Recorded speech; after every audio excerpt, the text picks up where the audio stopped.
We are continuing our study on obeying the word of God.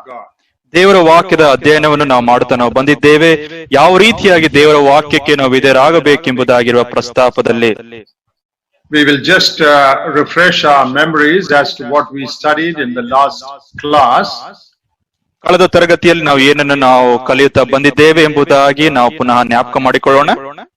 We looked at 2 Timothy chapter 3, 16 and 17. ತಿಮೋಥಿನಿಗೆ ಬರೆದ 2ನೇ ಪತ್ರಿಕೆ 3ನೇ ಅಧ್ಯಾಯ 16, 17ನೇ ವಚನಗಳನ್ನು ನಾವು ನೋಡಿದ್ದೇವೆ.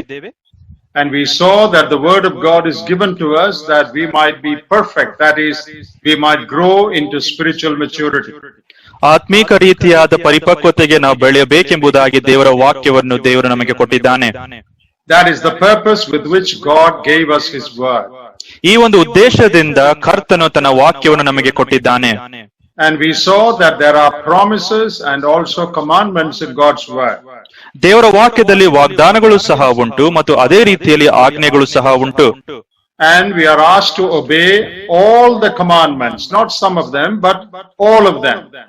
ದೇವರ ವಾಕ್ಯದಲ್ಲಿರುವ ಎಲ್ಲಾ ಆಜ್ಞೆಗಳಿಗೆ ನಾವು ವಿಧೇಯರಾಗಬೇಕೆಂಬುದಾಗಿ ದೇವರ ವಾಕ್ಯವು ನಮಗೆ ತಿಳಿಸುವುದಾಗಿದೆ. The Lord Jesus also in the Great Commission said, teach them to observe all I have taught you.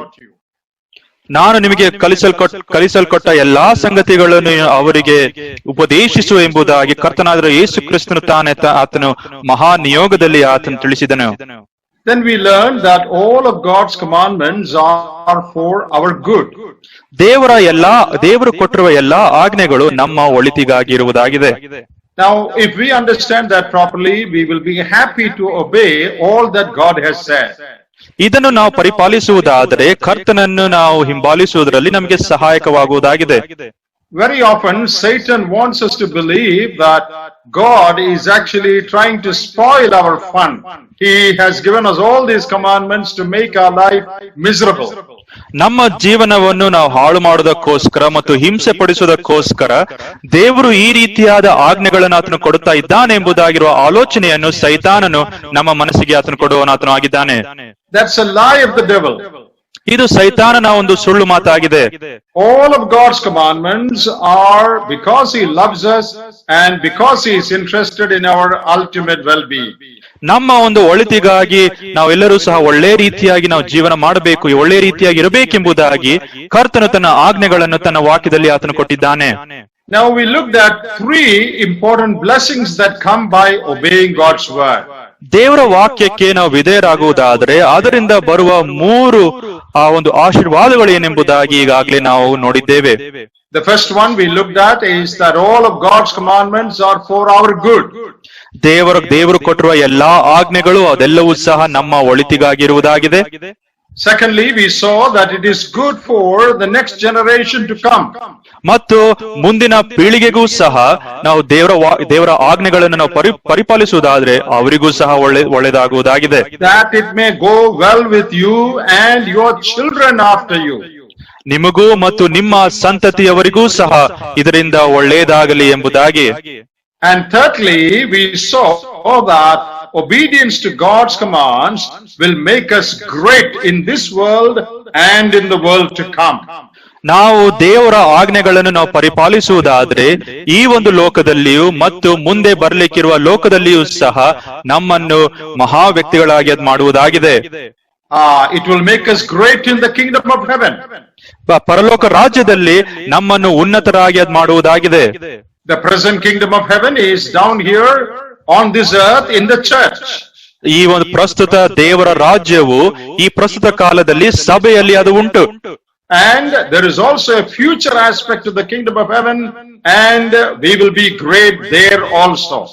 ನಾವು ಮುಂದೆಯೂ ಸಹ ಈ ಒಂದು ದೇವರ ಒಂದು ರಾಜ್ಯಕ್ಕೆ ನಾವು ಸೇರುವವರು ನಾವು ಆಗಿದ್ದೇವೆ ಎಂಬುದಾಗಿ ತಿಳಿಸುವಾಗ ಅಲ್ಲಿಯೂ ಸಹ ಮುಂದೆ ಬರುವ ಲೋಕ ಅಲ್ಲಿಯೂ ಸಹ ನಾವು ಉನ್ನತರಾಗಿ ನಾವಿರುತ್ತೇವೆ. So obedience to God's commandment is good for us, our children, and for the time to come.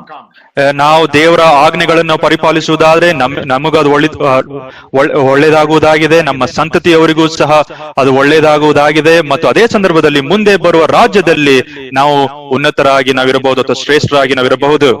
Our attitude to the commandments of the word of God have eternal consequences. ನಾವು ದೇವರ ವಾಕ್ಯಕ್ಕೆ ನಮಗಿರುವ ಒಂದು ಮನೋಭಾವ ಎಂತದ್ದು ಎಂಬುದಾಗಿ ನಾವು ನೋಡುವಾಗ ಅದರ ಆಧಾರದಲ್ಲಿ ನಮ್ಮ ಒಂದು ಮುಂದಿನ ಜೀವನವುದಾಗುವುದಾಗಿದೆ.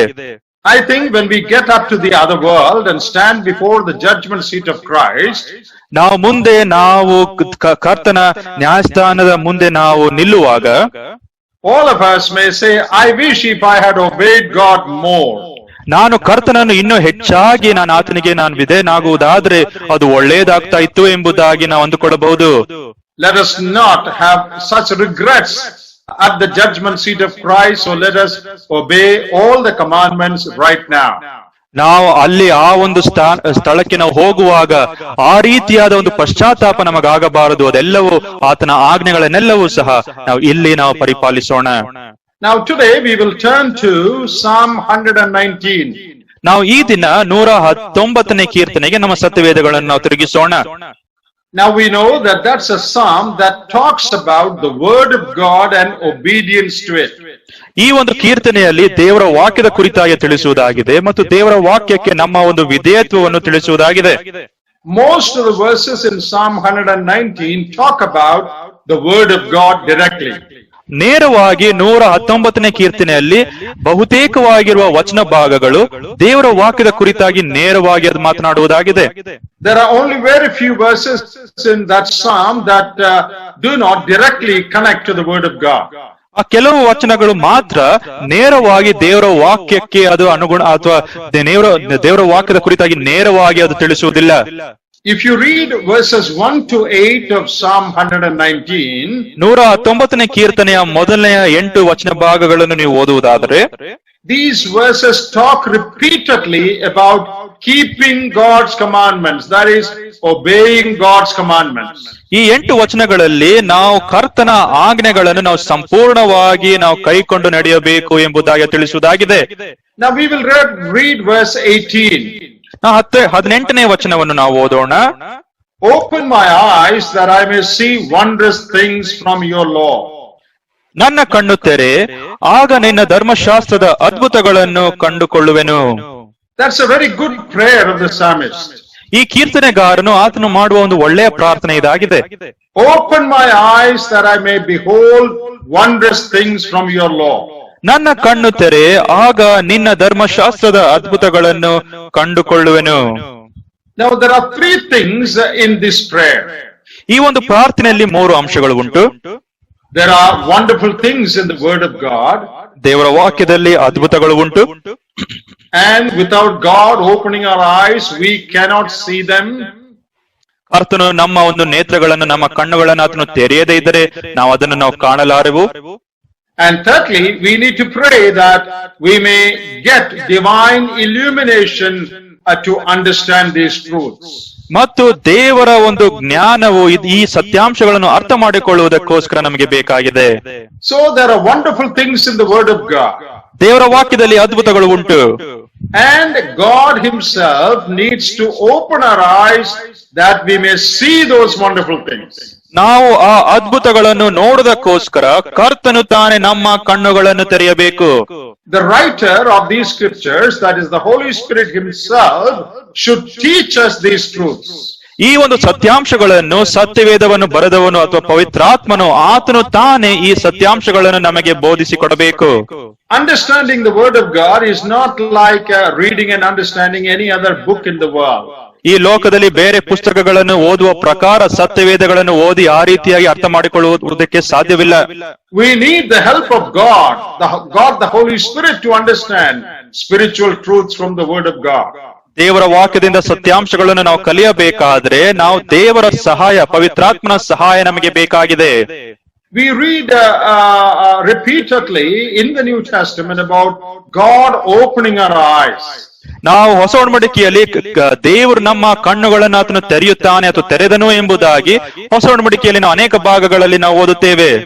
In Matthew chapter 16, ಮತ್ತಾಯನ ಬರೆದ ಸುವಾರ್ತೆ 16ನೇ ಅಧ್ಯಾಯದಲ್ಲಿ and verse 17, the Lord tells Peter that God the Father hath revealed this to you.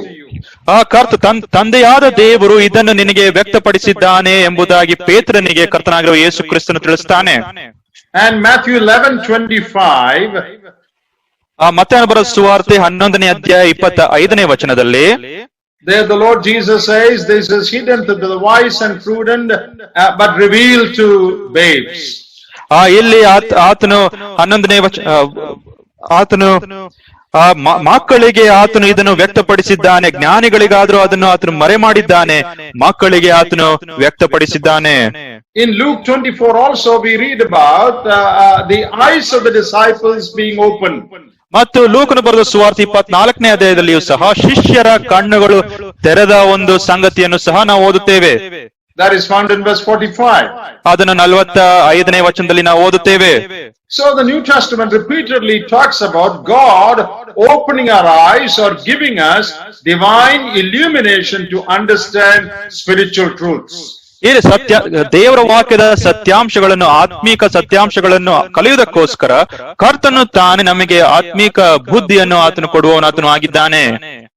Now, in order to obey the word of God, we first of all needs to understand the word of God. ದೇವರ ವಾಕ್ಯಕ್ಕೆ ನಾವು ವಿಧೇಯರಾಗಬೇಕೆಂಬುದಾಗಿ ನಮಗೆ ಮನಸ್ಸಿರುವುದಾದ್ರೆ ಮೊದಲನೇದಾಗಿ ನಾವು ದೇವರ ವಾಕ್ಯವನ್ನು ನಾವು ಅರ್ಥ ಮಾಡಿಕೊಳ್ಳಬೇಕು. There is a great connection between obedience and understanding the word of God. ದೇವರ ವಾಕ್ಯವನ್ನು ಅದಕ್ಕೆ ವಿಧೇಯರಾಗುವುದು ಮತ್ತು ಅದನ್ನು ಅರ್ಥ ಮಾಡಿಕೊಳ್ಳುವುದಕ್ಕೋಸ್ಕರ ಒಂದು ಒಳ್ಳೆ ರೀತಿಯಾದ ಒಂದು ಸಂಬಂಧ ಅದಕ್ಕೆ ಉಂಟು. When our Lord Jesus was on this earth, ನಮ್ಮ ಕರ್ತನಾಗಿರುವ ಯೇಸು ಕ್ರಿಸ್ತನು ಈ ಲೋಕದಲ್ಲಿ ಆತನಿರುವಾಗ, when he spoke publicly, ಆತನು ಬಹಿರಂಗವಾಗಿ ಆತನು ಮಾತನಾಡುವಾಗ, many of the scholars of those days, scribes and Pharisees, did not understand what the Lord Jesus said. ಕರ್ತನಾಗಿರುವ ಯೇಸು ಕ್ರಿಸ್ತನ ಆತನು ಮಾತನಾಡುವಾಗ ಅಲ್ಲಿ ಆ ಒಂದು ಕಾಲದಲ್ಲಿದ್ದ ಶಾಸ್ತ್ರಿಗಳು ಮತ್ತು ಫರಿಸಾಯರು ಆತನು ಹೇಳುತ್ತಾ ಇದ್ದ ಮಾತುಗಳನ್ನು ಅವರು ಅರ್ಥ ಮಾಡಿಕೊಳ್ಳುವುದಕ್ಕೆ ಅವರಿಗೆ ಸಾಧ್ಯ ಆಗ್ತಾ ಇರಲಿಲ್ಲ. Not because they were not educated. ಇದರ ಅರ್ಥ ಈ ಶಾಸ್ತ್ರಿಗಳು ಮತ್ತು ಫರಿಸಾಯರು ಅವರಿಗೆ ವಿದ್ಯಾಭ್ಯಾಸ ಇರಲಿಲ್ಲ ಎಂಬುದಾಗಿ ಅಲ್ಲ. They were great men of great understanding in the worldly sense. ಆ ಒಂದು ಲೌಕಿಕವಾದ ಒಂದು ಸನ್ನಿವೇಶಗಳಲ್ಲಿ ಅದರ ಒಂದು ಅರ್ಥೈಸುವಿಕೆಯಲ್ಲಿ ಅವರಿಗೂ ಸಹ ಒಂದು ಒಳ್ಳೆಯ ಜ್ಞಾನ ಇತ್ತು. Still, many of them did not understand the spiritual truths the Lord Jesus was teaching. ಆದರೆ ಅದೇ ಸಂದರ್ಭದಲ್ಲಿ ಕರ್ತನಾಗಿರುವ ಯೇಸು ಕ್ರಿಸ್ತನು ಆತ್ಮಿಕ ವಿಷಯವಾದ ಅಂಶಗಳನ್ನು ಆತನು ತಿಳಿಸುವಾಗ ಅದನ್ನು ಅರ್ಥ ಮಾಡಿಕೊಳ್ಳುವುದಕ್ಕೆ ಅವರು ಸೋತು ಹೋದರು. Why did they not understand? ಯಾಕೆ ಅವರು ಅರ್ಥ ಮಾಡಿಕೊಳ್ಳುವುದಕ್ಕೆ ಅವರಿಗೆ ಸಾಧ್ಯ ಆಗಲಿಲ್ಲ? Let's turn to John's Gospel. ಯೋಹಾನನು ಬರೆದ ಸುವಾರ್ತೆಗೆ ನಮ್ಮ ಸತ್ಯವೇದಗಳನ್ನು ನಾವು ತಿರುಗಿಸೋಣ. Come to chapter 8 of John's Gospel. ಯೋಹಾನ ಬರೆದ ಸುವಾರ್ತೆ 8ನೇ ಅಧ್ಯಾಯ and verse 43. 43ನೇ ವಚನವನ್ನು ನಾವು ನೋಡಿಕೊಳ್ಳೋಣ. ಯೋಹಾನ ಬರೆದ ಸುವಾರ್ತೆ 8ನೇ ಅಧ್ಯಾಯ 43ನೇ ವಚನ. Here the Lord Jesus speaks about their inability to understand spiritual truths that the Lord Jesus was talking about. ಕರ್ತನಾಗಿರುವ ಯೇಸು ಕ್ರಿಸ್ತನು ಆತನು ಆತ್ಮಿಕ ಸಂಗತಿಗಳ ಸತ್ಯಾಂಶಗಳನ್ನು ಆತನು ಹಂಚುವಾಗ ಅದನ್ನು ಅರ್ಥ ಮಾಡಿಕೊಳ್ಳುವುದಕ್ಕೋಸ್ಕರ, ಗ್ರಹಿಸುವುದಕ್ಕೋಸ್ಕರ ಅವರಿಗೆ ಸಾಧ್ಯ ಆಗ್ತಾ ಇರಲಿಲ್ಲ. Why do you not understand my speech? The Lord is asking. ಕರ್ತನಾಗಿರುವ ಯೇಸು ಕ್ರಿಸ್ತನು ಕೇಳುತ್ತಾ ಇದ್ದಾನೆ, ನೀವು ನನ್ನ ಮಾತನ್ನು ಗ್ರಹಿಸದೇ ಇರುವುದಕ್ಕೆ ಕಾರಣವೇನು? What is the reason? ಕಾರಣ ಏನು? Is it because they had not gone to school? ಅವರು ಶಾಲೆಗೆ ಹೋಗಲಿಲ್ಲ, ಇದು ಕಾರಣ ಆಗಿದೆಯಾ? Is it because they had not read the Old Testament scriptures? ಆ ಹಳೆ ಒಡಂಬಡಿಕೆಯ ಶಾಸ್ತ್ರಗಳನ್ನು ಅವರು ಕಲಿಯಲಿಲ್ಲವಾ, ಓದಲಿಲ್ಲವಾ? Is it because they did not know the language Jesus was speaking? ಕರ್ತನಾಗಿರುವ ಯೇಸು ಕ್ರಿಸ್ತನು ಆತನು ಮಾತನಾಡುತ್ತಾ ಇದ್ದ ಭಾಷೆ ಅವರಿಗೆ ತಿಳಿದಿರಲಿಲ್ವಾ? These are not the reasons. ಇದೆಲ್ಲವೂ ಸಹ ಕಾರಣಗಳಲ್ಲ. Why do you not understand my word? ನನ್ನ ಒಂದು ಮಾತುಗಳನ್ನು ಗ್ರಹಿಸುವುದಕ್ಕೆ ನಿಮಗೆ ಯಾಕೆ ಸಾಧ್ಯ ಆಗುತ್ತಾ ಇಲ್ಲ? And Jesus himself gave the reason. ಅದಕ್ಕೆ ಕರ್ತನಾಗಿರುವ ಯೇಸು ಕ್ರಿಸ್ತನೇ ತಾನೇ ಉತ್ತರ ಕೊಟ್ಟನು. Look at that verse. Because you are not able to listen to my word. ಕಾರಣ ಏನಂದ್ರೆ ನನ್ನ ಬೋಧನೆಗೆ ಕಿವಿಗೊಡಲಾರದೆ ಇರುವುದೇ ಕಾರಣ. That means you are not willing to listen to what I say. ಅದರ ಅರ್ಥ ಏನೆಂಬುದಾಗಿ ನಾವು ಹೇಳುವುದಾದ್ರೆ, ನಾನು ತಿಳಿಸ್ತಾ ಇರುವ ಮಾತುಗಳನ್ನು ಕೇಳಿಸಿಕೊಳ್ಳುವುದಕ್ಕೋಸ್ಕರವೂ ಸಹ ನಿಮಗೆ ಮನಸ್ಸಿಲ್ಲ. Listen means obey. You are not willing to obey what I say. ನಾನು ಹೇಳುವುದನ್ನು ಕೇಳಿಸಿಕೊಳ್ಳುವುದೆಂಬುದಾಗಿ ಹೇಳುವಾಗ ಅದಕ್ಕೆ ವಿಧೇಯರಾಗುವುದಕ್ಕೆ ನಿಮಗೆ ಮನಸ್ಸಿಲ್ಲ. Because they did not have an obedient heart, they did not understand the speech of the Lord Jesus. ವಿಧೇಯತ್ವದ ಮನಸ್ಸು ಅವರಿಗೆ ಇಲ್ಲದೆ ಇರುವ ಕಾರಣದ ದೆಸೆಯಿಂದ ದೇವರ ವಾಕ್ಯಗಳನ್ನು ಅರ್ಥ ಮಾಡಿಕೊಳ್ಳುವುದಕ್ಕೆ ಅವರಿಗೆ ಸಾಧ್ಯ ಆಗಲಿಲ್ಲ. Look at chapter 7 and verse 17. 7ನೇ ವಚನದ 17ನೇ ವಚನ ನೋಡೋಣ. If anyone is willing to do his will, he will know of the teaching, whether it is of God or whether I speak from myself. 7ನೇ ಅಧ್ಯಾಯ 17ನೇ ವಚನ. ಆತನ ಚಿತ್ತದಂತೆ ನಡೆಯುವುದಕ್ಕೆ ಯಾರಿಗೆ ಮನಸ್ಸಿದೆಯೋ ಅವರಿಗೆ ಈ ಬೋಧನೆಯು ದೇವರಿಂದ ಬಂದದ್ದೋ ನಾನೇ ಕಲ್ಪಿಸಿ ಹೇಳಿದ್ದೋ ಗೊತ್ತಾಗುವುದು. What a clear statement. ಎಂತ ಸ್ಪಷ್ಟವಾದ ಒಂದು ಹೇಳುವಿಕೆ. Many people heard the Lord Jesus. ಅನೇಕ ಜನರು ದೇವರ ಕರ್ತನಾಗಿರುವ ಯೇಸು ಕ್ರಿಸ್ತನಿಂದ ಆತನ ವಾಕ್ಯವನ್ನು ಅವರು ಕೇಳಿದರು. Many of them were scholars. ಅವರ ಮಧ್ಯದಲ್ಲಿ ಅನೇಕರು ಪರಿಣಿತರವರಾಗಿದ್ದರು. Some of them were ordinary folks. ಇನ್ನು ಕೆಲವರು ಸಾಮಾನ್ಯ ವ್ಯಕ್ತಿಗಳವರಾಗಿದ್ದರು. And the Lord says, if anyone is willing to do God's will, such people will understand the doctrine. ಯಾರು ದೇವರ ಚಿತ್ತಕ್ಕೆ ವಿಧೇಯರಾಗಬೇಕೆಂಬುದಾಗಿ ಮನಸ್ಸಿರುತ್ತದೋ ಅವರಿಗೆ ದೇವರ ವಾಕ್ಯವು ಅರ್ಥ ಆಗುವುದಾಗಿದೆ. Many sinners and publicans and prostitutes received the word of the Lord and they became his disciples. ಅನೇಕ ಜನರು ಸಾಮಾನ್ಯ ವ್ಯಕ್ತಿಗಳು, ಪಾಪಿಗಳು ಮತ್ತು ವೇಶ್ಯ ಒಂದು ಸಂಗತಿಗಳಲ್ಲಿ ಇದ್ದವರು ಅವರೆಲ್ಲರೂ ಸಹ ದೇವರ ವಾಕ್ಯವನ್ನು ವಿಧೇಯರಾಗಿ ಆ ಕರ್ತನನ್ನು ಅವರು ಹಿಂಬಾಲಿಸಿದರು.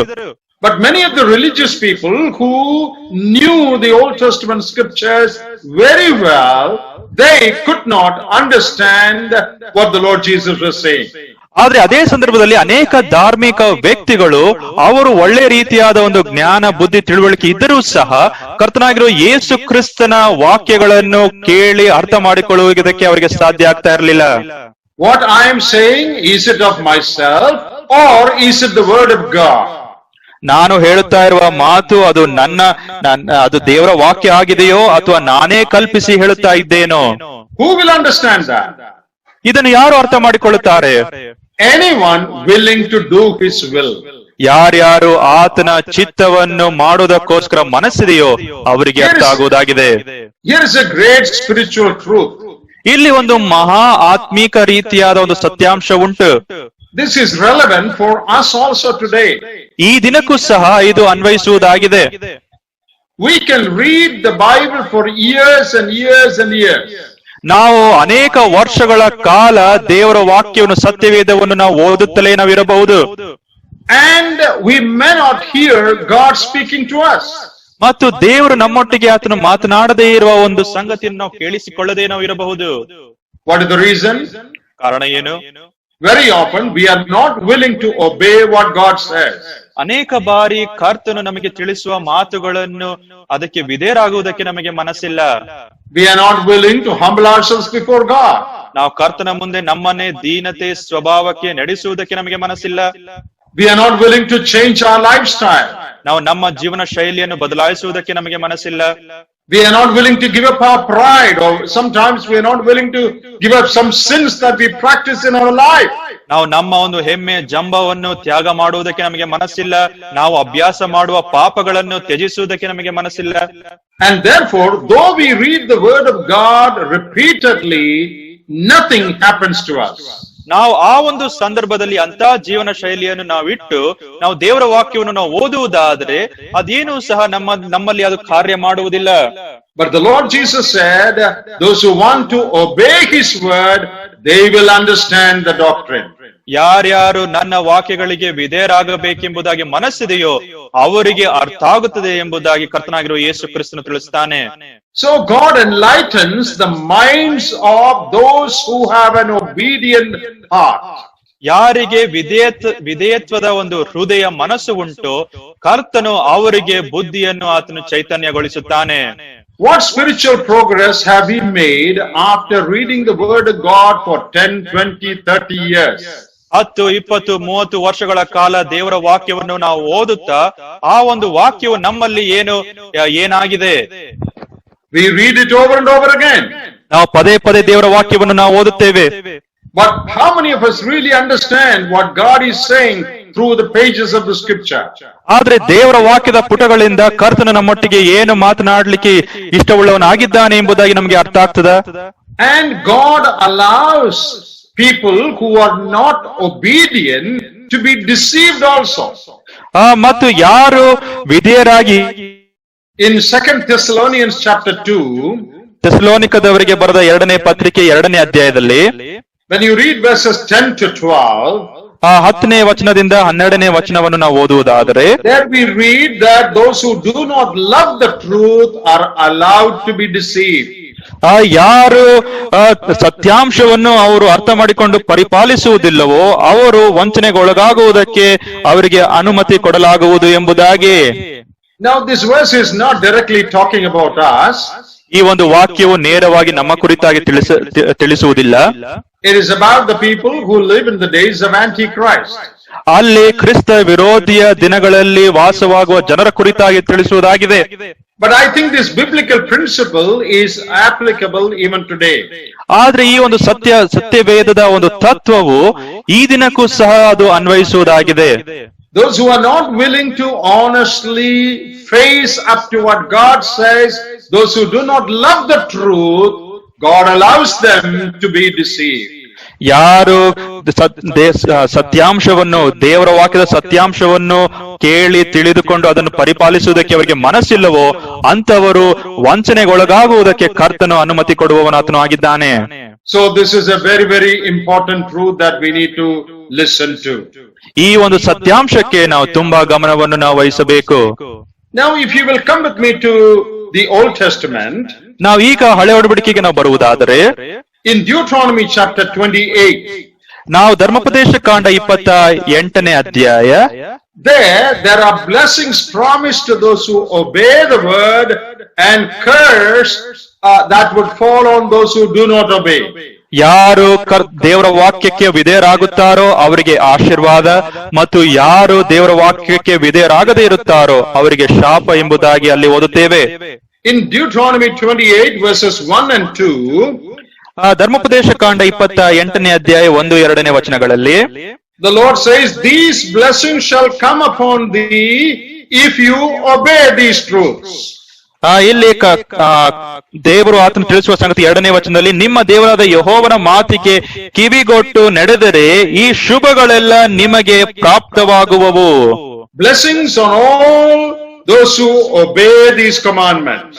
ಯಾರ್ಯಾರು ಈ ಒಂದು ಆಜ್ಞೆಗಳಿಗೆ ವಿಧೇಯರಾಗುತ್ತಾರೋ ಅವರಿಗೆಲ್ಲವೂ ಸಹ ಈ ಶುಭವೆಲ್ಲ ಆಗುವುದಾಗಿದೆ. Now when you come to verse 15, ಈಗ ನಾವು 15ನೇ ವಚನಕ್ಕೆ ನಾವು ಬರುವುದಾದರೆ, there we read about curses that would come upon those who do not obey. ಆದ್ರೆ ಯಾರು ಈ ಒಂದು ಆಜ್ಞೆಗಳಿಗೆ ವಿಧೇಯರಾಗದೇ ಇರುತ್ತಾರೋ ಅವರಿಗೆ ಅಶುಭಗಳು ಬರುವುದುಂಟೆಂಬುದಾಗಿ ತಿಳಿಸುವುದಾಗಿದೆ. Blessing and curse based on obedience. ವಿಧೇಯತ್ವದ ಆಧಾರದ ಮೇಲೆ ಬರುವ ಆಶೀರ್ವಾದ ಮತ್ತು ಅದೇ ಸಂದರ್ಭದಲ್ಲಿ ಬರುವ ಶಾಪ. Now come to chapter 29 of the book of Deuteronomy. ನಾವು ಧರ್ಮೋಪದೇಶ ಕಾಂಡ 29ನೇ ಅಧ್ಯಾಯಕ್ಕೆ ನಾವು ಬರೋಣ. And in verses 2 and 3 Moses says, 2 ಮತ್ತು 3ನೇ ವಚನದಲ್ಲಿ ಮೋಶೆ ತಿಳಿಸುತ್ತಾನೆ, you have seen all that the Lord did before your eyes in the land of Egypt. ಯೆಹೋವನು ಐಗುಪ್ತ ದೇಶದಲ್ಲಿ ನಿಮ್ಮ ಕಣ್ಣು ಮುಂದೆ ಫರೋಹನಿಗೂ ಅವನ ಪರಿವಾರದವರಿಗೂ ಮಾಡಿದ ಸಂಗತಿಗಳನ್ನು ನೀವು ನೋಡಿದ್ದೀರಿ. You have seen what happened before your eyes. ನೀವು ನಿಮ್ಮ ಕಣ್ಣುಗಳ ಮುಂದೆ ಆದ ಸಂಗತಿಗಳನ್ನು ನೀವು ನೋಡಿದ್ದೀರಿ. Now look at verse 3. 3ನೇ ವಚನ ನೋಡ್ರಿ. That which your eyes have seen. ನಿಮ್ಮ ಕಣ್ಣುಗಳು ನೋಡಿದ ಸಂಗತಿಗಳು. Verse 4. 4ನೇ ವಚನ. Again it speaks about eyes to see and ears to hear until this day. ಈ ದಿನದವರೆಗೂ ನೋಡುವ ಕಣ್ಣು, ಕೇಳುವ ಕಿವಿ ಎಂಬುದಾಗಿ ನಾವು ಓದುತ್ತೇವೆ. Verse 4 says, the Lord hath not given you heart to perceive, eyes to see and ears to hear. ಆದರೂ ಗ್ರಹಿಸುವ ಬುದ್ಧಿ, ನೋಡುವ ಕಣ್ಣು, ಕೇಳುವ ಕಿವಿ ಇವುಗಳನ್ನು ಯೆಹೋವನು ಇಂದಿನವರೆಗೂ ನಿಮಗೆ ಅನುಗ್ರಹಿಸಲಿಲ್ಲ. ಅಯ್ಯೋ. In verses 2 and 3, 2 ಮತ್ತು 3ನೇ ವಚನದಲ್ಲಿ we read that you have seen this with your eyes. ನೀವು ನಿಮ್ಮ ಕಣ್ಣುಗಳಿಂದ ನೀವು ಇದನ್ನು ನೋಡಿದ್ದೀರಿ ಎಂಬುದಾಗಿ ಓದುತ್ತೇವೆ. But in verse 4 we read, God has not given you eyes to see.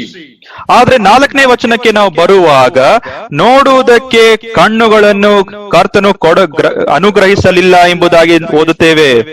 Is there a contradiction here? ಇಲ್ಲಿ ಒಂದು ತದ್ವಿರುದ್ಧವಾದ ಒಂದು ಅಂಶ ಉಂಟಾ? Because verses 2 and 3 say that you have seen with your eyes. 2 ಮತ್ತು 3ನೇ ವಚನದಲ್ಲಿ ನೀವು ನಿಮ್ಮ ಕಣ್ಣುಗಳಿಂದ ನೀವು ನೋಡಿದ್ದೀರಿ ಎಂಬುದಾಗಿ ಅಲ್ಲಿ ಕರ್ತನು ತಿಳಿಸ್ತಾನೆ, ಯೆಹೋವನು ತಿಳಿಸ್ತಾನೆ. But in verse 4 we read, God has not given you eyes to see. ಆದ್ರೆ 4ನೇ ವಚನದಲ್ಲಿ ಕರ್ತನು ನಿಮಗೆ ಕಣ್ಣುಗಳನ್ನು ಕೊಡಲಿಲ್ಲ ಎಂಬುದಾಗಿ ನಾವು ಓದುತ್ತೇವೆ. That means they have physically seen things with their physical eyes. ಅದರ ಅರ್ಥ ಏನೆಂಬುದಾಗಿ ನಾವು ಹೇಳುವುದಾದ್ರೆ ಅವರ ಒಂದು ಶಾರೀರಿಕವಾದ ಕಣ್ಣುಗಳಿಂದ ಅವರು ನೋಡಿದ್ದಾರೆ. But they did not have the illumination to understand the spiritual truths in it. ಆದರೆ ಈ ಒಂದು ಸಂದರ್ಭದಲ್ಲಿ ಆತ್ಮೀಕವಾದ ಅಂಶಗಳನ್ನು ಅರ್ಥ ಮಾಡಿಕೊಳ್ಳುವುದಕ್ಕೋಸ್ಕರ ಆ ಒಂದು ಚೈತನ್ಯ ಅವರಲ್ಲಿ ಇರಲಿಲ್ಲ. Now come to chapter 28 again. ನಾವು ಪುನಃ 28ನೇ ಅಧ್ಯಾಯಕ್ಕೆ ನಾವು ಬರೋಣ. Why is it that they could not see? ಯಾಕೆ ಅವರಿಗೆ ನೋಡ್ಲಿಕ್ಕೆ ಸಾಧ್ಯ ಆಗಲಿಲ್ಲ? Though they saw with their physical eyes, they could not perceive with their spiritual eyes. ಅವರ ಒಂದು ಶಾರೀರಿಕವಾದ ಕಣ್ಣುಗಳಿಂದ ಅವರು ಕಂಡರೂ ಸಹ ಅವರ ಒಂದು ಆತ್ಮೀಕ ಕಣ್ಣುಗಳಿಂದ ಕಾಣುವುದಕ್ಕೆ ಅವರಿಗೆ ಸಾಧ್ಯ ಆಗಲಿಲ್ಲ. Verse 65 of chapter 28. 28ನೇ ಅಧ್ಯಾಯದ 65ನೇ ವಚನ ನೋಡ್ರಿ. And the last part of that verse. ಅದರ ಆ ಒಂದು ವಚನದ ಕಡೆಯ ಭಾಗದಲ್ಲಿ, remember, this is a curse that would fall upon those who do not obey. ಯಾರ್ಯಾರು ವಿಧೇಯರಾಗದೇ ಇರುತ್ತಾರೋ ಅವರ ಮೇಲೆ ಬರುವ ಒಂದು ಶಾಪ. And those who do not obey, the Lord shall give these there a trembling heart and failing of eyes and sorrow of mind. 65ನೇ ವಚನದಲ್ಲಿ ಈ ರೀತಿಯಾಗಿ ನಾವು ಓದುತ್ತೇವೆ, ಆ ದೇಶಗಳಲ್ಲಿ ನಿಮಗೆ ಯಾವ ವಿಶ್ರಾಂತಿಯು ದೊರೆಯುವುದಿಲ್ಲ, ಸ್ವಲ್ಪ ಹೊತ್ತು ಅಂಗಾಲಿಡುವುದಕ್ಕೂ ಸ್ಥಳ ಸಿಕ್ಕುವುದಿಲ್ಲ. ನೀವು ನಡುಗುವ ಹೃದಯ ಉಳ್ಳವರಾಗಿಯೂ ದಿಕ್ಕು ತೋರದೆ ಕೆಂಗಟ್ಟವರಾಗಿಯೂ ಮನಗುಂದದವರಾಗಿಯೂ ಇರುವಂತೆ ಯೆಹೋವನು ಮಾಡುವನು. You will have failing eyes. That is what it says there. Dim eyes. ನಿಮಗೆ ನಿಮ್ಮ ದೃಷ್ಟಿ ಮಂದ ಆಗ್ಲಿಕ್ಕುಂಟು ಎಂಬುದಾಗಿ ಅಲ್ಲಿ ತಿಳಿಸುವುದಾಗಿದೆ. Why they had failing eyes?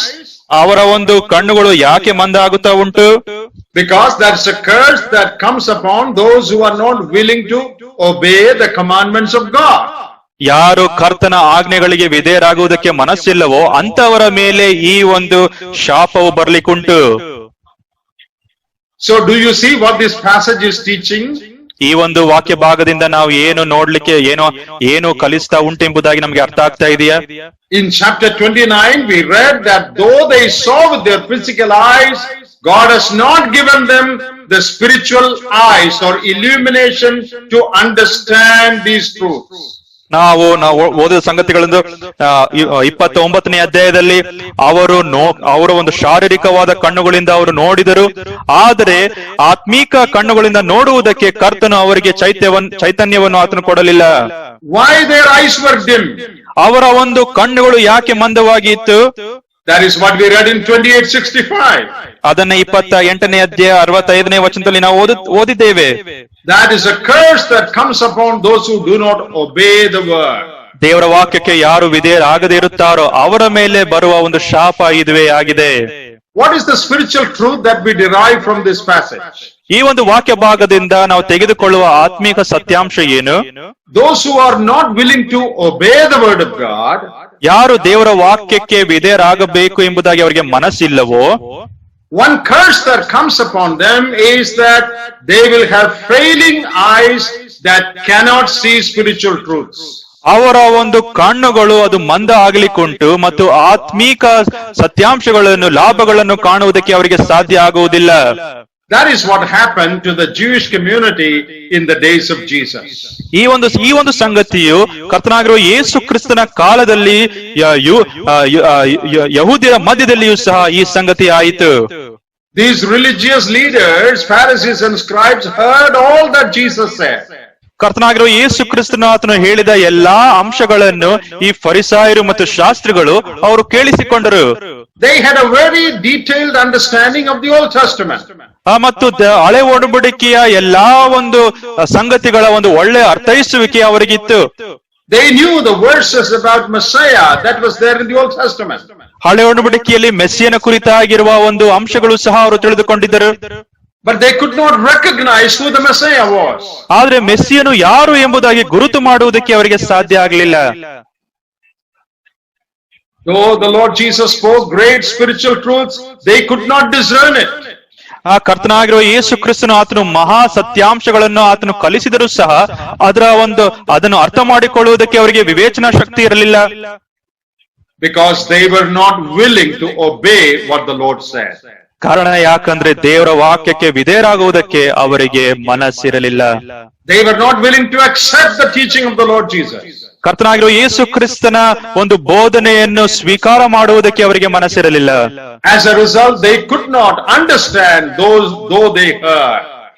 ಇದರ ಒಂದು ಪರಿಣಾಮವಾಗಿ ಅವರು ಕೇಳಿಸಿಕೊಂಡರೂ ಸಹ ಅದನ್ನು ಪರಿಪಾಲಿಸುವುದಕ್ಕೆ ನೋಡುವುದಕ್ಕೆ ಅವರಿಗೆ ಸಾಧ್ಯ ಆಗಲಿಲ್ಲ. I am afraid this is the condition of many believers today. ತುಂಬಾ ದುಃಖಕರವಾಗಿರುವ ಒಂದು ಸಂಗತಿಯಾಗಿದೆ. ಅನೇಕ ವಿಶ್ವಾಸಿಗಳ ಒಂದು ಪರಿಸ್ಥಿತಿ ಈ ರೀತಿಯಾಗಿ ಉಂಟು. It is true they are God's children. ಹೌದು, ನಿಜ, ಅವರೆಲ್ಲರೂ ಸಹ ದೇವರ ಮಕ್ಕಳು. They read the Bible every day. ಅವರು ಪ್ರತಿದಿನವೂ ಸಹ ದೇವರ ವಾಕ್ಯವನ್ನು ಓದುತ್ತಾರೆ. But many of them do not get illumination over the word of God. ಆದ್ರೆ ದೇವರ ವಾಕ್ಯದ ಒಂದು ಚೈತನ್ಯ ಅವರಿಗೆ ಸಿಕ್ಕುವುದಿಲ್ಲ. No progress in their spiritual life. ಅವರ ಒಂದು ಆತ್ಮೀಕ ಜೀವನದಲ್ಲಿ ಯಾವುದೇ ಒಂದು ಪ್ರಗತಿ ಇಲ್ಲ. No victory over sin. ಪಾಪದ ಮೇಲೆ ಯಾವುದೇ ಒಂದು ಜಯವಿಲ್ಲ. What is the reason? ಕಾರಣ ಏನು? They are not willing to obey and yield to the truths of God's word. ದೇವರ ವಾಕ್ಯಕ್ಕೆ ವಿಧೇಯರಾಗುವುದು ಮತ್ತು ಅದಕ್ಕೆ ಒಪ್ಪಿಸಿಕೊಡುವುದಕ್ಕೆ ಅವರಿಗೆ ಮನಸ್ಸಿಲ್ಲ. Here is a great warning for all of us. ಇದೆಲ್ಲವೂ ಸಹ ನಮಗೆ ಒಂದು ದೊಡ್ಡ ಎಚ್ಚರಿಕೆಯ ಮಾತಾಗಿದೆ. Spiritual illumination or understanding comes only as we are willing to obey the word of God. ನಾವು ದೇವರ ವಾಕ್ಯವನ್ನು ನಾವು ಎಷ್ಟರ ಮಟ್ಟಿಗೆ ನಾವು ವಿಧೇಯರಾಗುವುದಕ್ಕೆ ನಮಗೆ ಮನಸ್ಸಿದೆಯೋ ಅಷ್ಟರ ಮಟ್ಟಿಗೆ ದೇವರು ಅದನ್ನು ಅರ್ಥ ಮಾಡಿಕೊಳ್ಳುವುದಕ್ಕೆ ಚೈತನ್ಯವನ್ನು ಆತನು ಕೊಡುತ್ತಾನೆ. I am reminded of Herod the king in the Gospels.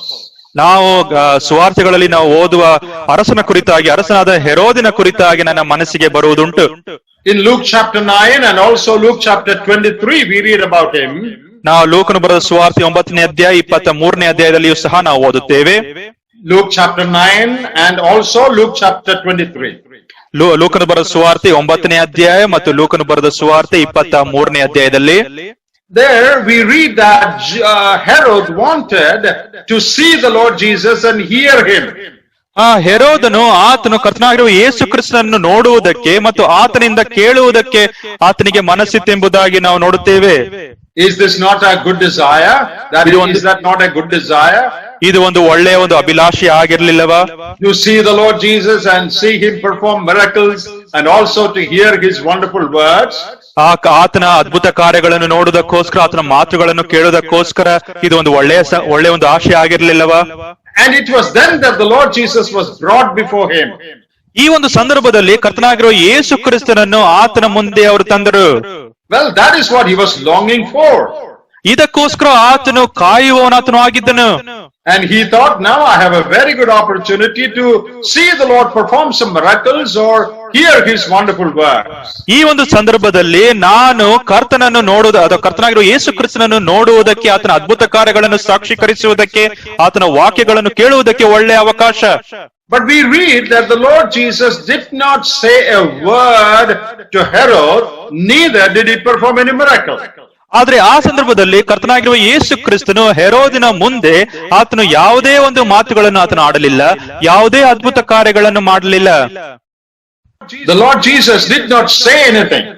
ಕರ್ತನಾಗಿರುವ ಯೇಸು ಕ್ರಿಸ್ತನು ಏನನ್ನು ಸಹ ಆತನು ತಿಳಿಸಲಿಲ್ಲ. Though Herod wanted to hear, Jesus did not say. ಹೆರೋದನಿಗೆ ನೋಡುವುದಕ್ಕೆ ಕೇಳುವುದಕ್ಕೆ ಮನಸ್ಸಿದ್ದರೂ ಸಹ ಕರ್ತನಾಗಿರುವ ಯೇಸು ಕ್ರಿಸ್ತನು ಏನೂ ಸಹ ಮಾಡಲಿಲ್ಲ. Why did the Lord not satisfy that longing soul? ಈ ಒಂದು ಕಾತುರದಿಂದ ಇದ್ದ ಒಬ್ಬ ಮನುಷ್ಯನಿಗೆ ಯಾಕೆ ಕರ್ತನಾಗಿರುವ ಯೇಸು ಕ್ರಿಸ್ತನು ಈ ಆಶೆಯನ್ನು ಆತನು ಪೂರ್ಣ ಮಾಡಲಿಲ್ಲ? Probably the reason is, ಇದಕ್ಕೆ ಕಾರಣ ಇದಾಗಿರಬಹುದು. Earlier, John the Baptist had spoken God's word to Herod. ಮುಂಚೆ ಸ್ನಾನಿಕನಾದ ಯೋಹಾನನು ದೇವರ ವಾಕ್ಯವನ್ನು ಹೆರೋದನಿಗೆ ಆತನು ತಿಳಿಸಿದನು. He had pointed out a sin in his life. ಆತನ ಜೀವನದಲ್ಲಿ ಒಂದು ಪಾಪವನ್ನು ಆತನು ಗುರುತು ಮಾಡಿ ಆತನು ತಿಳಿಸಿದನು. He was living in immorality and John the Baptist pointed it out to him. ಆತನು ಅನೈತಿಕತೆಯಲ್ಲಿ ಆತನ ಜೀವನ ಆತನು ಮಾಡುತ್ತಾ ಇದ್ದನು. ಇದನ್ನು ಸ್ನಾನಿಕನಾದ ಯೋಹಾನನು ಆತನು ನೇರವಾಗಿ ಆತನಿಗೆ ತಿಳಿಸಿದನು. But he was not willing to correct himself. ಆದ್ರೆ ತನ್ನನ್ನು ಸರಿಪಡಿಸುವುದಕ್ಕೆ ಆತನಿಗೆ ಮನಸ್ಸಿರಲಿಲ್ಲ. And he got John the Baptist beheaded. ಸ್ನಾನಿಕನಾದ ಯೋಹಾನನನ್ನು ಶಿರಶ್ಛೇದನ ಮಾಡುವ ಹಾಗೆ ಆತನು ಪತ್ರ ಬರೆದನು. Now as Jesus stands before Herod, ಈಗ ಕರ್ತನಾಗಿರುವ ಯೇಸು ಕ್ರಿಸ್ತನು ಹೆರೋದನ ಮುಂದೆ ಆತನು ನಿಲ್ಲುವಾಗ, silently I think the Lord Jesus is saying, I have nothing more to tell you. ಈಗ ಅಲ್ಲಿ ಕರ್ತನಾಗಿರುವ ಯೇಸು ಕ್ರಿಸ್ತನು ಆತನು ನಿಶಬ್ದವಾಗಿ ಆತನು ಹೇಳ್ತಾ ಇರುವ ಒಂದು ಮಾತು, ನಾನು ನಿನಗೆ ಏನು ತಿಳಿಸುವುದಕ್ಕೂ ಸಹ ಇಲ್ಲಿ ಇಲ್ಲ. When the word of God came to you earlier, you did not want to obey, and I am also not willing to say anything more to you.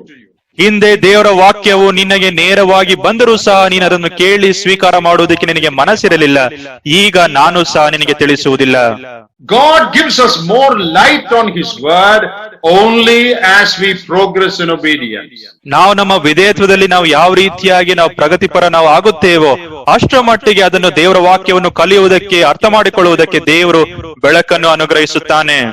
If I have not obeyed what God has told me earlier, I cannot expect Him to give me more light now.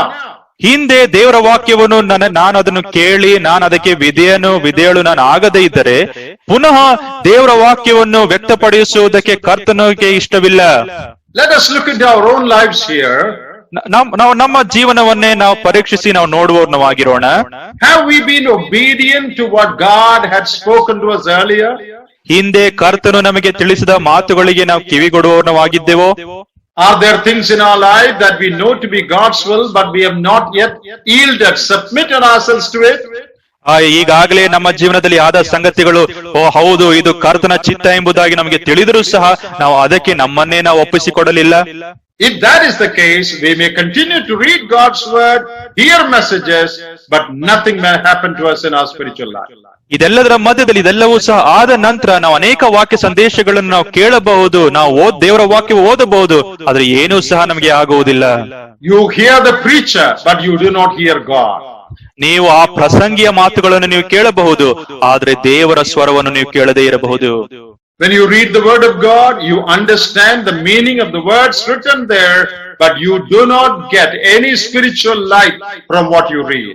ದೇವರ ವಾಕ್ಯವನ್ನು ನೀವು ಓದುವ ಸಂದರ್ಭದಲ್ಲಿ ಅದರ ವಾಕ್ಯಗಳ ಅರ್ಥ ಏನೆಂಬುದಾಗಿ ನಿಮಗೆ ಅರ್ಥ ಆದರೂ ಸಹ ಅದರಿಂದ ನೀವು ಯಾವುದೇ ಒಂದು ಲಾಭವನ್ನು ನೀವು ಪಡೆಯದೇ ಇರುವ ಒಂದು ಸ್ಥಿತಿಗತಿಗೆ ನೀವು ಹೋಗುತ್ತೀರಿ. So our understanding of God's word depends on our attitude to obedience.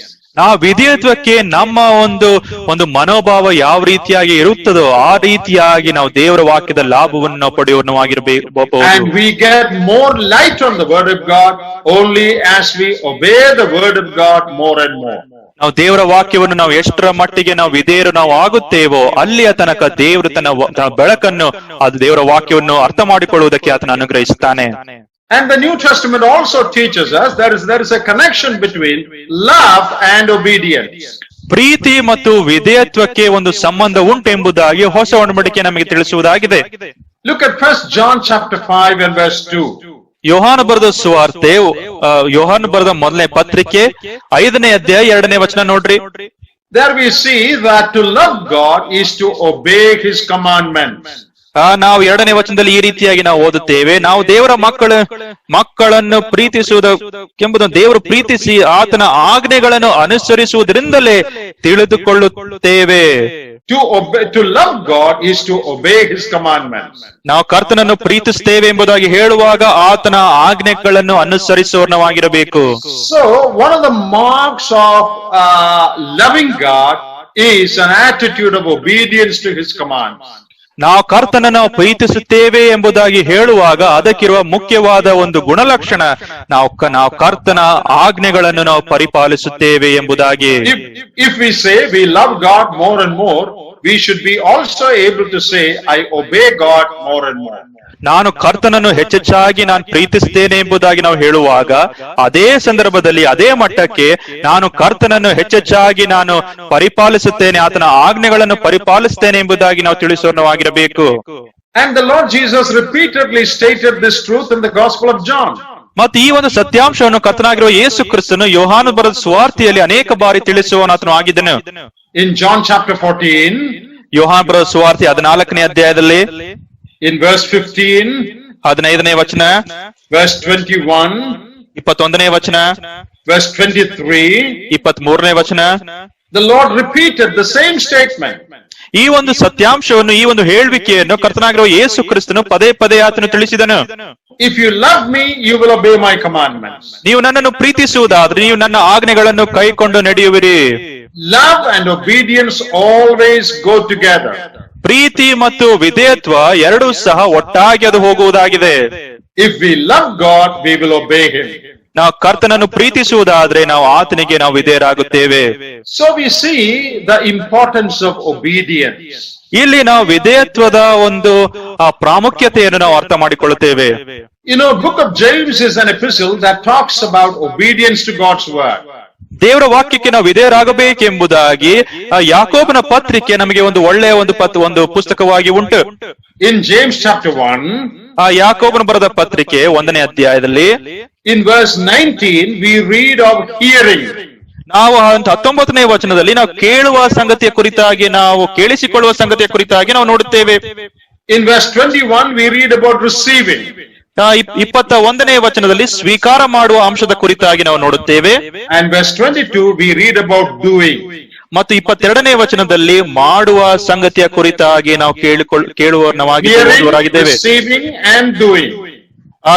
ಓದುವುದು, ಕೇಳುವುದು ಮತ್ತು ಸ್ವೀಕಾರ ಮಾಡುವುದು. Now the Lord Jesus gave a wonderful parable of the sower in all the three gospels. 3 ಸುವಾರ್ತೆಗಳಲ್ಲಿ ಕರ್ತನಾಗಿರುವ ಯೇಸು ಕ್ರಿಸ್ತನು ಆತನು ಬಿತ್ತುವವನ ಸಾಮ್ಯದ ಕುರಿತಾಗಿ ಆತನು ತಿಳಿಸಿದನು. That is the first of the parables. ಇದು ಸಾಮ್ಯಗಳಲ್ಲಿ ಅದು ಮೊದಲನೆಯ ಒಂದು ಸಾಮ್ಯವಾಗಿದೆ.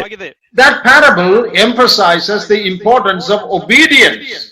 ಈ ಸಾಮ್ಯದಲ್ಲಿ ನಾವು ವಿಧೇಯತ್ವದ ಅದರ ಒಂದು ಒತ್ತನ್ನು ಅದು ಕೊಡುವುದಾಗಿದೆ. And they who obey, they bring forth much fruit. ಯಾರು ವಿಧೇಯರಾಗುತ್ತಾರೋ ಅವರು ಹೆಚ್ಚು ಫಲವನ್ನು ಫಲಿಸುವವರಾಗಿರುತ್ತಾರೆ. Now we read about one group of people there in that parable who received the word gladly. ನಾವು ಅಲ್ಲಿ ಒಂದು ಗುಂಪಿನ ಜನರನ್ನು ನಾವು ನೋಡುತ್ತೇವೆ. ಅವರು ದೇವರ ವಾಕ್ಯವನ್ನು ಅವರು ಸಂತೋಷದಿಂದ ಸ್ವೀಕಾರ ಮಾಡಿದರು. But as you continue reading, you see that nothing happened. ಆದ್ರೆ ನಾವು ಅದನ್ನೇ ನಾವು ಓದುವುದಕ್ಕೆ ನಾವು ಮುಂದುವರಿಸುವುದಾದ್ರೆ ಅಲ್ಲಿ ಏನು ನಡೆದೇ ಇರುವ ಸ್ಥಿತಿಯನ್ನು ನಾವು ನೋಡುತ್ತೇವೆ.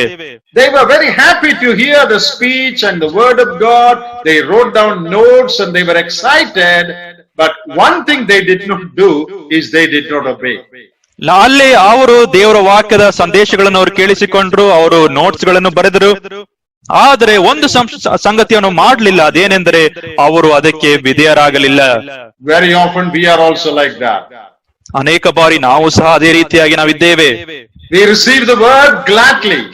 ನಾವು ದೇವರ ವಾಕ್ಯವನ್ನು ನಾವು ಸಂತೋಷದಿಂದ ನಾವು ಸ್ವೀಕಾರ ಮಾಡುತ್ತೇವೆ. But we do nothing about it. ಆದ್ರೆ ಅದರ ಕುರಿತಾಗಿ ನಾವು ಏನು ಸಹ ಮಾಡುವುದಿಲ್ಲ. Dear brothers and sisters, what we do about the word of God, that is what decides our destiny. ನಾವು ದೇವರ ವಾಕ್ಯದ ಕುರಿತಾಗಿ ನಾವು ಏನು ಮಾಡುವವರು ನಾವು ಆಗಿದ್ದೇವೋ ಅದು ನಮ್ಮ ಒಂದು ಅಂತಿಮ ಸ್ಥಿತಿಯನ್ನು ನಿರ್ಧಾರ ಮಾಡುವುದಾಗಿದೆ. And we read in that parable about one group that brought forth good fruit. ಆದ್ರೆ ಅದೇ ಒಂದು ಸಾಮ್ಯದಲ್ಲಿ ಇನ್ನೊಂದು ಗುಂಪಿನ ಜನರನ್ನ ಕುರಿತಾಗಿ ನಾವು ಓದುತ್ತೇವೆ. ಅದೇನೆಂದ್ರೆ ಅವರು ಒಳ್ಳೆಯ ಫಲವನ್ನು ಅವರು ಫಲಿಸಿದರು ಎಂಬುದಾಗಿ.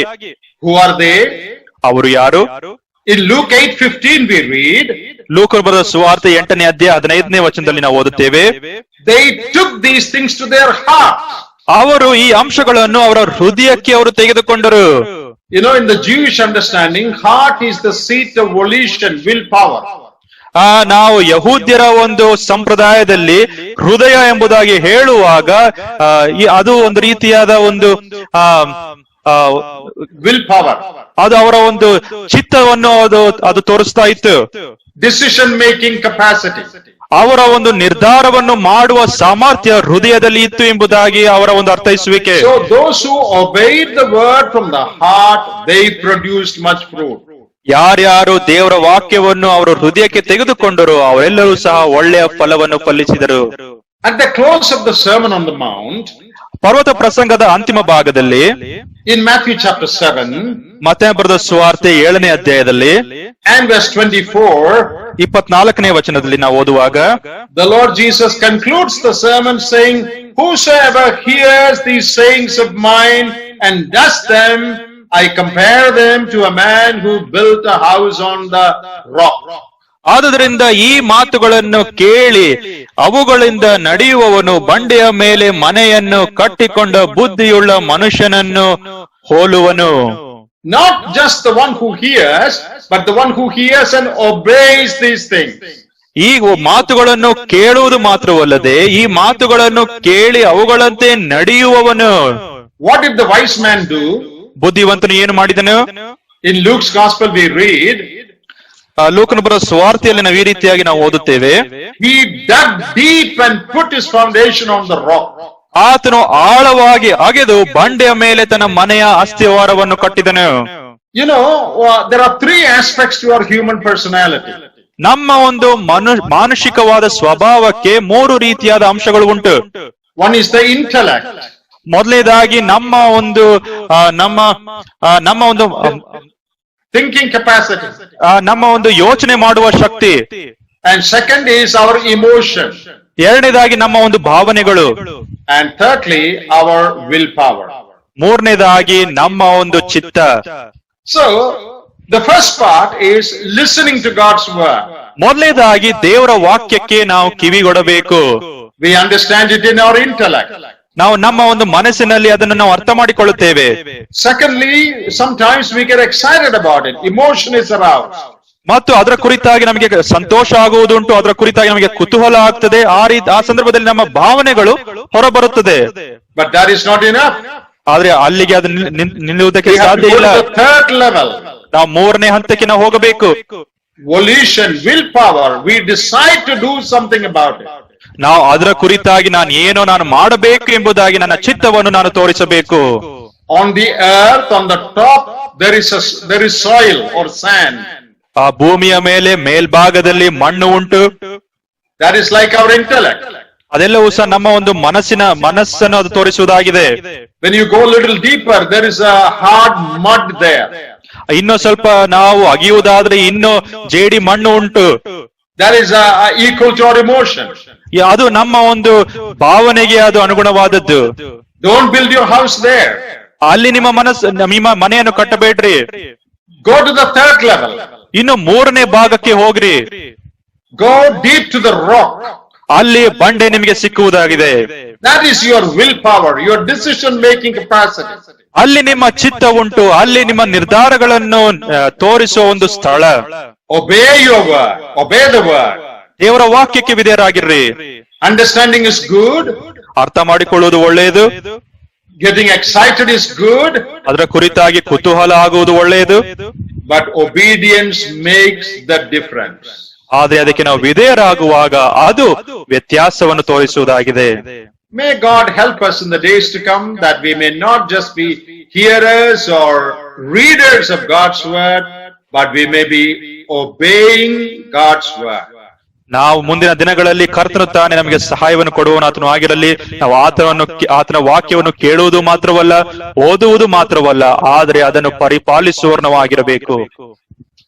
And that will bring blessing on us, our children, and also in eternity. ಈ ರೀತಿಯಾಗಿ ಆಗುವಾಗ ಅದು ನಮಗೆ ಆಶೀರ್ವಾದವನ್ನು ಕೊಡುವುದಾಗಿ, ನಮ್ಮ ಸಂತತಿಗೆ ಆಶೀರ್ವಾದವನ್ನು ಕೊಡುವುದಾಗಿದೆ.